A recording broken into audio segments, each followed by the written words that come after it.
some changes and adjustments to make it a little bit easier to read, a little bit more informative for the board. Bob's suggestion, looking at can we do something more on a quarterly basis that gives the board a little bit better picture of trends and overall numbers versus just looking at what happened the last month, maybe what happened over the last year. So we'll be looking at that, and hopefully for the end of the third quarter, which would be the November meeting, we'll have something. Of course, yeah, I'm sure we'll share that before that time. I've developed a prototype that's under review. Needs some tweaking. We'll do that between now and our November meeting, obviously. But once that's in place, this will become a quarterly report on an ongoing basis. And I think hopefully it'll be beneficial for all parties. Yes. Steve, what's our fiscal year? It's a year-end. 12/30. Oh, it is, okay. So any questions on the financials?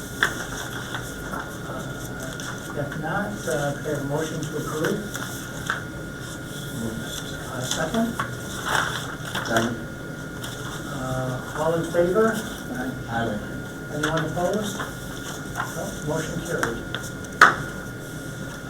Next item on the agenda is the Wilkins recreational vehicle inducement. So, Sarah? Yep, so for those of you that have been on the board, you're familiar with this project a little bit. When they were considering a site in Tyre, they're now considering a site in Junius instead for expansion. So we have to restart our process with a new inducement resolution and then go from there. So Denise Haggerty is here from Wilkins just to share a little bit of information on the project with you all and answer questions that you might have. Hi, I'm Denise Haggerty. I'm the regional manager for Wilkins RV for 12 years now. We're a third generation family-owned business by Brian Wilkins. We now have 7 locations.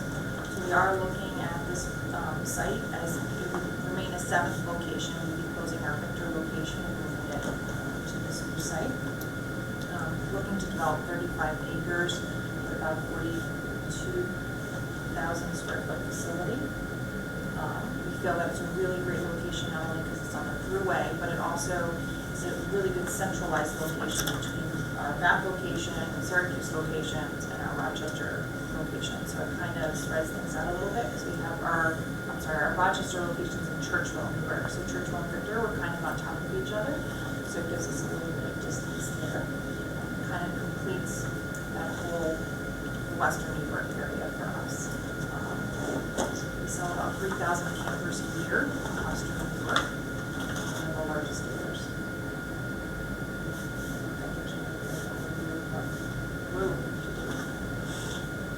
I understood that it was, you're going to close the bath facility?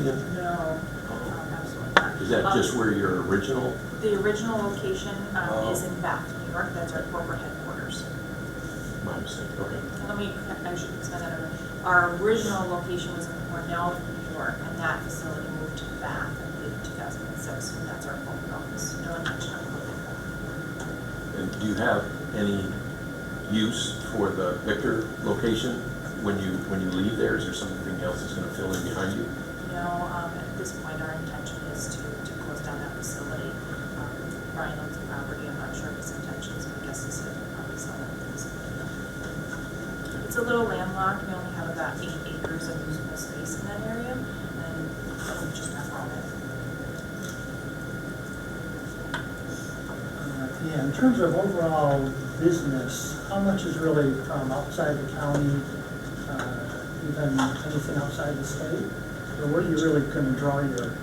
Our primary customer base most likely will come within 60 miles of the location, is what we anticipate, but we do sell throughout the state of New York, and we certainly sell a lot in New England, I would say, but primarily 80 to 90% of our business is going to come from the state of New York.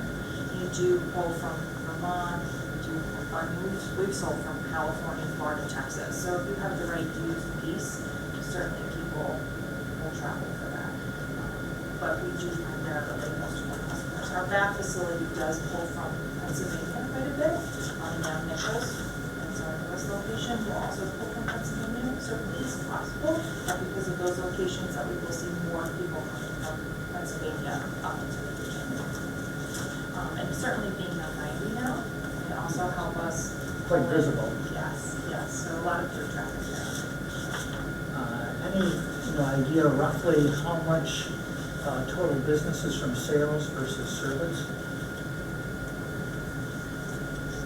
Well, our revenue, I would say, is probably 70% from sales. It's just off the top of my head, but a lot of the revenue, most of the revenue obviously comes from sales, but as you see, I don't know if you guys see plans or like that of the building, the service side is actually larger, quite equivalent to the sales side of it, because the service portion of it is quite a big business. We certainly feel that service sales is a second vehicle. We have to service our customer base and make sure that we do that well. It's a priority of ours.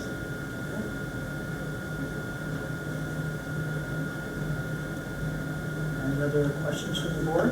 One question I have is how sales tax on a purchased RV is handled.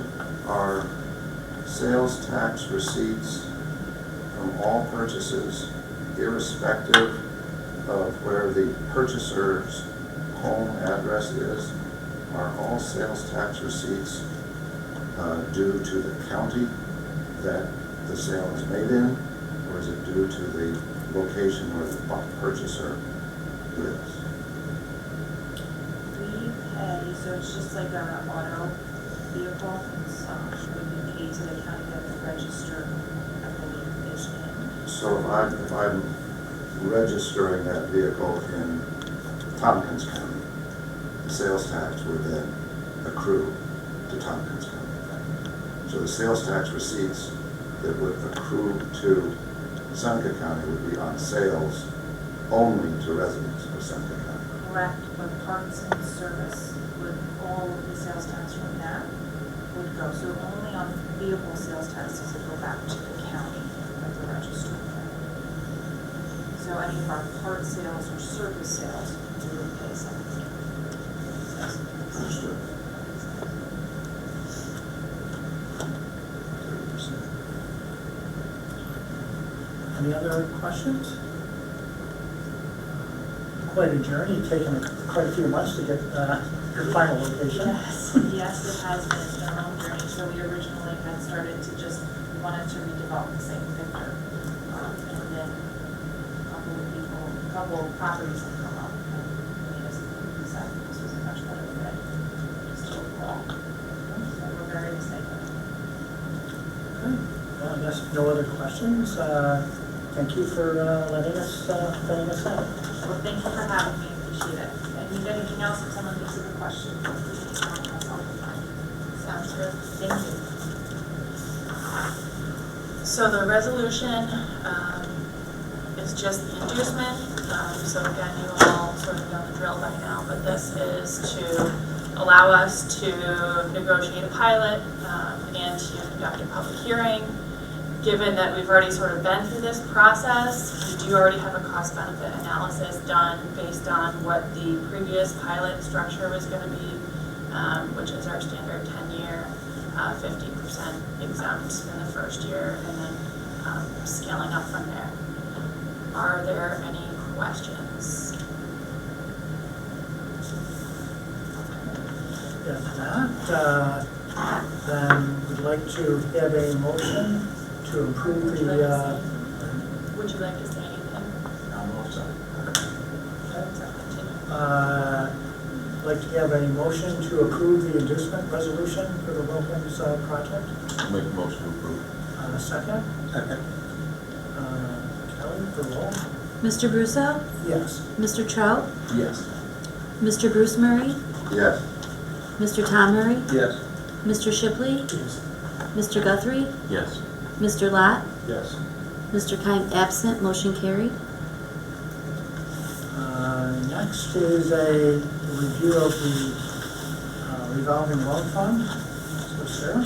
So this is our semi-annual report. We do this twice a year and submit it to the EDA, which is our federal government agency that we report to. They helped originally fund the loan fund. We have 3 current loans.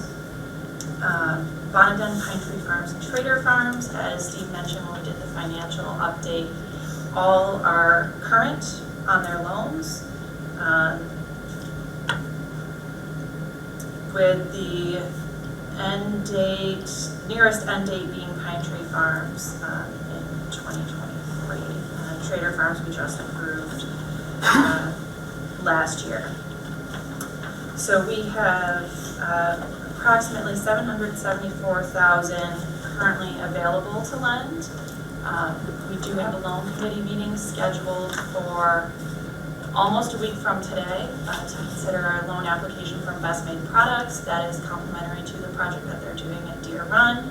So that will be coming before you all for consideration at our September meeting.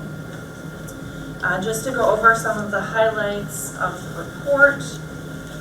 So you can all see we were originally funded $540,000 from the EDA with a local match of $260,000. So our fund started with $800,000. We've since earned $386,000 from interest on loans and another $29,000 from interest earned on accounts. We also do collect some application fees and some other small fees. So our total RLF income that we've generated over the course of time has been approximately $420,000. Bringing our total capital base to $1.15 million. So obviously, our goal is to get as much of that remaining $770,000 out as we can, and to continue to have loans out. There are a few companies right now that are looking at potential loan applications, so we'll keep you all apprised. We don't have any losses from past loans. Everything has been paid, so we've thankfully had a very great track record so far of managing this program. So, Sarah, because I'm new and I'm trying to catch Yes. up. So EDA is Economic Development Agency, is that the state? It's federal government. And when did that start? What was the date of that loan? Our original, well, was this 2018 or it was before 2018? What's that? Our date of EDA approved RLF plan, is that when our loan started? No, our loan program? Yeah, it was much before that, right? No. No, yeah, way before And that. that's Do you many, know? many years ago. I don't need to know now. I'll ask that Okay, later. Many years. yeah. Last century. Yeah, Yeah. I thought so. So that date must have been one of our most recent approvals of the new plan. Yeah, so we do our management plan, and that was the last time we revised it.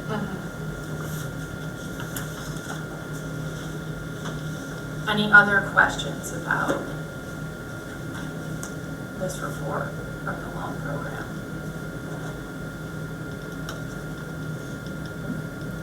Okay. Next item on the agenda is a update from the Seneca County Chamber of Commerce. So Jeff, you could give us the update? Certainly. So the chamber is, as everyone here knows, also the tourism promotion agency for the county. A couple of news to report on that front. There is a state grant program, a new state grant program this year for tourism destination management organizations, such as a TPA that the chamber is, or a regional organization. We are combining with the other 13 counties in the Finger Lakes. There's 14 counties all in all. We're combining on an application for a tourism grant through this program to promote outdoor recreation as a joint Finger Lakes-based outreach. The minimum application is $250,000. Ours is going to be much larger than that. We're very, we believe we have a very competitive grant submission, and looking forward to working with our partners to promote more of the outdoor recreation assets in our community and across the Finger Lakes. So that is one. Another joint project that we have undertaken along with our neighbors in Cayuga County and Tompkins County is to promote the Cayuga Lake Scenic Byway. So the designated scenic byway that runs all around Cayuga Lake. The three partners from the three different counties combined resources to promote the byway through a video advertisement program. And so we have got our video being finalized as we speak. Very excited to launch this in conjunction with the Cayuga Lake Scenic Byway. So this is something that I think all of you can be very proud of in terms of our collaboration, our collaborative effort. And it's something you're probably going to start seeing more digital advertising wise, perhaps some opportunities locally to have that video played for the general public. So those are two of the newest things we have at the gym. Hey, Jeff. Yes. So down in the town of Covert, a couple of years ago, we started talking about, people were starting to put up billboards. And we were saying, you know, that we didn't like, there were several of us were standing up saying, you know, what can we do there? Because there is no regulation about billboards at all. And you talk about the scenic byway, and if you remember in the 50s, it was a mess of billboards in a lot of places. And has there been any conversation about proposing legislation to the various towns to regulate billboards? I'm not aware of any that exists, but I can do some digging and find what I can out. Wasn't around in the 50s, so I can't speak for what the state of the billboards were back then, but yeah, I'll look into that. I don't have anything specific and nothing that I've been working on anyways. So well, it's one of those things, you create a scenic byway, and it's great, and then people are going to say, well, there's more people that look at billboards then. And they're really starting to proliferate in my area. So. Okay. Well, thank you for that. I'll look into that. Yes, the Lady Bird Law. We got rid of in Waterloo through zoning code. You enact the zoning code, you put your own, variants and uses and stuff like that. And in the town of Covert, we can't say the word zoning. You're gonna have to, you're on your billboard. But we have land use ordinances we can work with. So. Sounds better. Okay, well, thanks, Jeff. So Don, could you give us an update from the Seneca County Board of Supervisors? Sure, even though we slow down a lot in the summertime, right now, the biggest thing we're doing is we're negotiating 3 union contracts, which is just as fun as it sounds. Hopefully we get them done sooner than later. Hopefully people accept them sooner than later because Mitch has to do the budget here shortly. And he needs to know what he's working with, and if taxes need to go up, if they need to go down. We're not looking at raising taxes right now, but we got to see where we end up. The negotiations are always difficult with unions, and the board recognizes the need to go up in salaries to maintain employmentship that we already have. Maintain the good employees, make sure they don't leave. A lot of people are poaching our employees from other counties. Other counties have the same issue that they're getting their employees poached as well. There's a lot of social media campaigning for police officers right now. I see them all the time come across my Facebook feed. I'm not even a police officer, but just by talking about this, I'll have 9 more messages throughout the day on Facebook about, Ontario County paying $85,000 for, new hire. So, that's our big issue, big thing that we're doing right now, and I don't think I'm missing anything very much. So, comments up to it.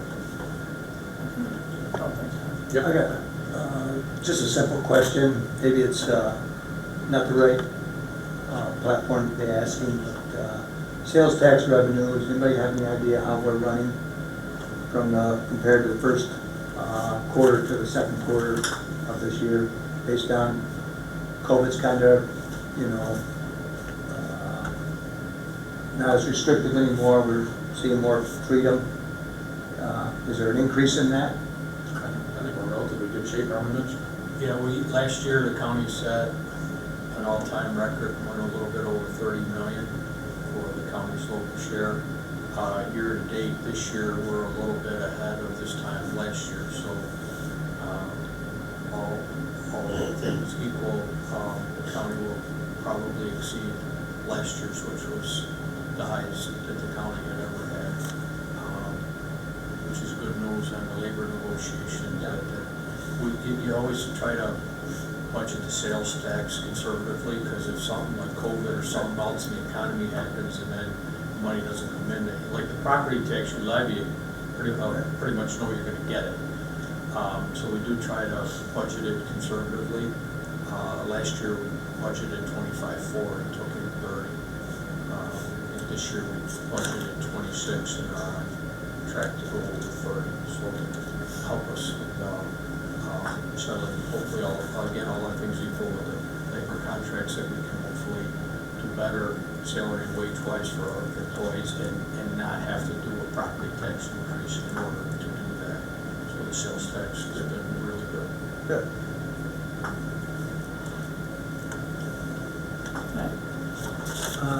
Any other business for today?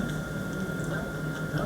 So therefore, I request a motion to enter into executive session under Public Officers Law, Article 7, Section 105, to discuss the medical, financial, credit, or employment history of a particular person or corporation, or matters leading to the appointment, employment, promotion, demotion, discipline, suspension, dismissal, or removal of a particular person or corporation, and to discuss the financial, credit, or employment history of a particular corporation, or matters leading to the approval of a contract for a particular corporation. So anyone like to make a motion based on that? Second. Okay.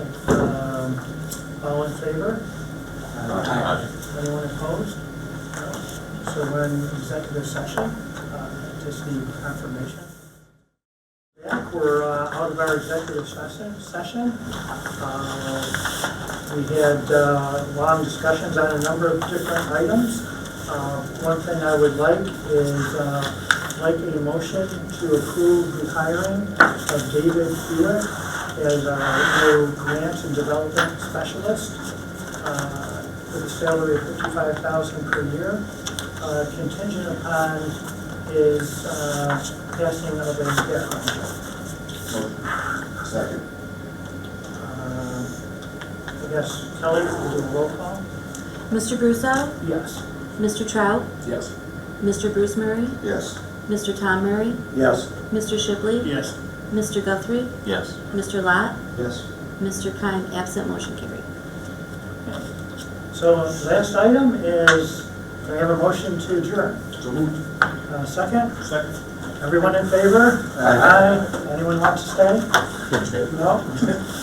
Motion carried.